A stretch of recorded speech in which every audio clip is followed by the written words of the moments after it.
کھائے ہوئے پیسے کیسے لوٹائیں؟ حمزہ پراچا پاکستان سے پوچھتے ہیں، اگر ہم شرمندگی کی وجہ سے کسی کے پیسے نہ دے سکیں تو کیا وہ پیسے مسجد میں چندے کے طور پہ دے سکتے ہیں؟ نہیں جناب، جس کے پیسے ہیں اسی کو دینے پڑیں گے۔ ہاں، اگر آپ کو یہ ڈر ہے کہ وہ کہے گا اچھا یہ تو تم نے کھائے ہوئے تھے، مجھے تو پتہ ہی نہیں تھا تم تو کھاؤ ہو، تو یہ بےزتی کا خطرہ ہے، تو آپ اس کو وہ پیسے ہدیے کے نام پہ لوٹا دیں، لفافہ بند کر کے گفٹ کے نام پہ دے دیں، یا کسی اور کو دے دیں یہ پیسے اور کہیں کہ اپنی طرف سے گفٹ کے نام پہ اس کو دے دو، تو 20 طریقے ہو سکتے ہیں اس تک پیسے پہنچانے کے، تو کسی بھی طرح سے گول مول کر کے اس تک پہنچا دیں پیسے۔ والدین کے اختیارات، ریحان صاحب پشاور سے پوچھتے ہیں، کیا والدین اپنے بچوں کا موبائل ڈیٹا وغیرہ بند کر سکتے ہیں؟ کیا والدین بچوں کو اسلامی بیانات وغیرہ سننے سے روک سکتے ہیں؟ دیکھیں، ماں باپ کے ذمہ اولاد کی تربیت کرنا، اور قرآن کیا کہتا ہے؟ قوا انفسکم واہلیکم نارا، تو اللہ تعالیٰ نے ماں باپ کو حکم دیا ہے کہ اپنے آپ کو اپنے گھر والوں کو جہنم کی آگ سے بچاؤ۔ تو ماں باپ اگر سمجھتے ہیں کہ بچہ اینڈرائڈ موبائل سے خراب ہو رہا ہے، وہ فحش چیزیں دیکھ رہا ہے، تو بالکل ڈیٹا بند کر سکتے ہیں، یا ماں باپ کو ڈر ہوتا ہے کہ ابھی خراب تو نہیں ہو رہا لیکن ہو جائے گا، تو ایسی صورت میں بچوں کو چاہیے کہ ماں باپ کی بات مانیں۔ اب بچوں کے دل میں یہ خیال ہوتا ہے کیا زندگی بھر موبائل ہی استعمال نہیں کریں گے؟ نہیں بھائی، جب آپ باپ بن جائیں گے تو پھر کر لینا استعمال، ابھی تو آپ باپ نہیں ہیں نا، ابھی تو آپ کے ابا ہیں، تو وہ باپ ہیں گھر کے، تو ان کی بات مانیں، آپ کی اماں ہیں وہ اماں ہیں، ان کی بات مانیں۔ جب آپ خود باپ بن جائیں تو پھر آپ جو مرضی کریں، تو کوشش کریں باپ جلدی بن جائیں، آپ اس کو زیادہ فوکس کریں تاکہ پھر آپ کی مرضی چلے، لیکن جب تک باپ نہیں ہے تو باپ بننے کی کوشش نہ کریں آپ۔ باقی یہ کہ ویسے میں ماں باپ کو الگ سے ایک سمجھاتا ہوں کہ بچوں پہ ان چیزوں میں زیادہ سختی کرنے سے آج کل خطرہ زیادہ ہوتا ہے کہ چھپ چھپ کے دیکھنا شروع کر دیتے ہیں، تو اپنی موجودگی میں ہی بچوں کو ان جدید چیزوں سے متعارف کروا دینا چاہیے، اپنی موجودگی میں ہی، اور ان پہ اس طرح کی بلا وجہ کی پابندیاں لگائیں گے تو ادھر ادھر سے نا وہ خراب ہونا شروع ہوتے ہیں۔ تو گھر میں بجائے بچوں کو موبائل پکڑانے کے نا ایک چھوٹی سی LED لگا دیں، اور اپنی موجودگی میں بچوں سے کہیں بھائی نیٹ پہ کچھ دیکھنا ہے تو دیکھو، تاکہ وہ آپ کی موجودگی میں اوپنلی دیکھتے رہیں اور وہ مانوس ہو جائیں اس سے، اور پھر ان کو غلط چیز بتا دیں، بیٹا اس میں فحش چیز نہیں دیکھنی آپ نے، اور یہ اوپن ہے سب کے سامنے، کمرہ کھلا ہوا ہے، یہ LED لگی ہوئی ہے، جو چاہے دیکھو، غلط چیز نہ دیکھو، فحش چیزیں نہ دیکھو، اور تھوڑا بہت بچوں کی دل جمی کے لیے ان کو یہ کارٹون شارٹون یا انٹرٹینمنٹ کی چیز بھی دیکھنے دیں، کیونکہ آپ بہت زیادہ سختی کریں گے تو پھر بچے خراب ہونے کا خطرہ ہوتا ہے۔ بعض دفعہ ماں باپ اتنی سختی کر دیتے ہیں کہ بچے نے یہ چیزیں جدید دیکھی نہیں ہوتی، پھر جب وہ باہر کی دنیا میں جا کے جدید چیزیں دیکھتا ہے نا تو پھر وہ ساری حدود توڑ دیتا ہے، پھر وہ پہلے سے ہی تھوڑا تھوڑا ان چیزوں سے مانوس رہے گا تو اس کو پتہ چلتا رہے گا صحیح کیا ہے غلط کیا ہے، تو پھر انشاءاللہ غلط چیز کی طرف نہیں جائے گا۔ اچانک جب اس کو آزادی ملے گی نا باہر جا کے، ساری 24 گھنٹے تو ماں باپ تھوڑی نگرانی کریں گے، پھر وہ بگڑنے کا چانس زیادہ ہوتا ہے۔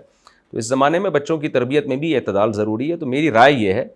کہ گھر میں کوئی چھوٹی سی LED لگا دی جائے، انٹرنیٹ اس میں خود ڈیٹا ڈال دیا جائے، اور پھر ماں باپ کہیں کہ بھائی یہ کمرہ بند نہیں کرنا، کنڈی نہیں لگانی، اوپنلی یہ سب کے سامنے، بیٹا جو دیکھنا ہے سب کے سامنے دیکھو، الگ سے کمبل میں گھس کے تمہیں دیکھنے کی اجازت نہیں ہے، الگ سے موبائل تم اپنے پاس نہیں رکھو، یہ بیان سننا ہے بیان سنو، اور اگر کوئی جائز انٹرٹینمنٹ کی چیز دیکھنی ہے، کوئی بھی چیز جو غلط نہ ہو تو وہ بھی دیکھ لو،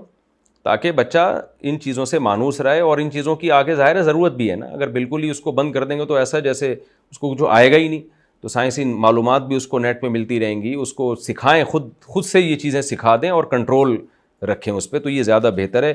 بنسبت اس کے کہ مکمل پابندی لگا دی جائے، یہ اس کے سائیڈ ایفیکٹ میرا خیال ہے زیادہ ہو سکتے ہیں۔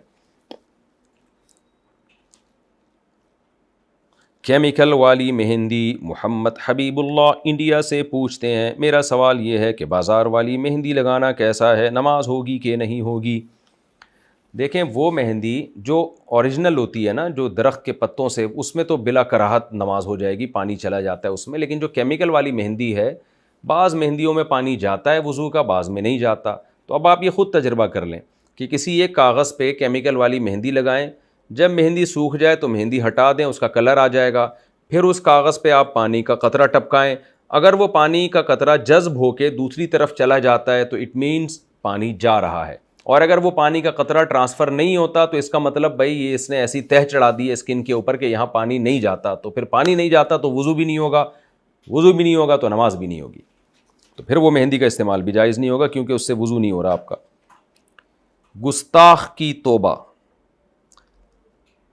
جناب مفتی صاحب، کیا گستاخی قرآن، گستاخی رسول وغیرہ کی توبہ کرنے کے بعد معافی ہے؟ برائے مہربانی وضاحت کریں۔ ہر جرم توبہ سے اللہ تعالیٰ معاف کر دیتے ہیں، آخرت کا معاملہ ایسا ہی ہے۔ باقی دنیاوی قوانین تو وہ تو دنیا کی سزا تو ظاہر ہے جاری ہوتی ہے تاکہ لوگ ایک گناہ پہ جری نہ ہو جائیں، وہ گورنمنٹ جاری کرے گی۔ جیسے کسی نے کسی کو قتل کر دیا تو قتل کا اس کو ندامت ہو رہی ہے تو توبہ بھی کرے گا اور مقتول کے وارثوں کو قصاص بھی دے گا۔ تو یہ تو دنیا کا حساب کتاب ہے، قصاص بھی دے گا یا دیت دے گا اگر وہ ہے، تو پھر مقتول کے وارث اس کو معاف کر دیں تو اس کی مرضی، لیکن اللہ کا حق توبہ سے معاف ہو گیا اور اس کی تلافی بھی کر دی اس نے۔ تو یہاں بھی ایسا ہی ہے کہ کوئی خدا نخواستہ گستاخی کرتا ہے، بعد میں اس کو ندامت ہوتی ہے تو وہ توبہ کرے، اللہ معاف کر دے گا۔ لیکن چونکہ گورنمنٹ نے ایک لا بنایا ہے کہ ایسا نہ ہو کہ لوگ پیغمبروں کی گستاخیاں کرتے رہیں اور بعد میں جب پکڑے جائیں تو کہتے ہیں ہم نے توبہ کر لی، تو ایسا نہ ہو، کیونکہ ہمیں تو نہیں پتہ دل سے کی ہے اوپر اوپر سے کی ہے۔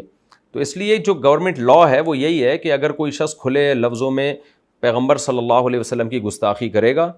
تو وہ توبہ اگر کرتا ہے تو اللہ تو دل کے حالات جانتا ہے، لیکن گورنمنٹ پھر پابند ہوگی کہ اس کو سزا دے تاکہ یہ گستاخیوں کا دروازہ بند ہو جائے، ورنہ لوگ اس کو بہانہ بنا لیں گے نا، گستاخیاں کرتے رہیں گے اور پھر کل کہیں گے ہم نے توبہ کر لی ہے، پھر کوئی بدتمیزی کرے گا کل کہے گا ہم نے توبہ کر لی ہے۔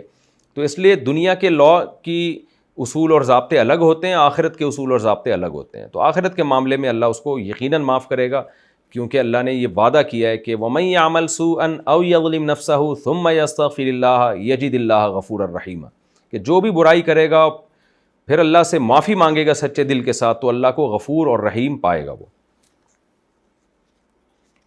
لیکن لوگوں کو چاہیے کہ اگر کسی نے گستاخی کی ہے کسی کے سامنے، ایک شخص کے سامنے، جیسے فرض کریں میرے سامنے کسی نے پیغمبر کی گستاخی کی اور پھر توبہ کر لی اس نے، اور مجھے غالب گمان ہو گیا کہ سچے دل سے توبہ کی ہے، تو پھر میرا یہ فرض بنتا ہے کہ پھر میں اس کے خلاف FIR نہ کٹواؤں، یہ میرا فرض بنتا ہے۔ تو کیونکہ مجھے تو پتہ ہے نا کہ اس نے دل سے توبہ کی ہے، یہ غالب گمان ہے، 100% تو نہیں پتہ ہو سکتا۔ اگر مجھے قرائن سے پتہ چل گیا تو پھر بلا وجہ ایک آدمی کو گھسیٹنا عدالت میں اور اس کو سزا دلوانا، پھر یہ شریعت کے مزاج کے خلاف ہے۔ ہاں کھلے عام کی ہے تو لوگوں کو کیا پتہ، کھلے عام کسی نے گستاخی کی ہے تو اب لوگوں کو کیا پتہ اس نے دل سے توبہ کی اوپر اوپر سے کی ہے، وہ ایک الگ بات ہے۔ لیکن اگر آپ کے سامنے کسی نے گستاخی کی اور فوراً توبہ کر لی، آپ کو غالب گمان ہے کہ یہ دل سے توبہ کر رہا ہے، تو پھر اس کو آپ کو بھی چاہیے کہ آپ اس کو چھوڑ دیں۔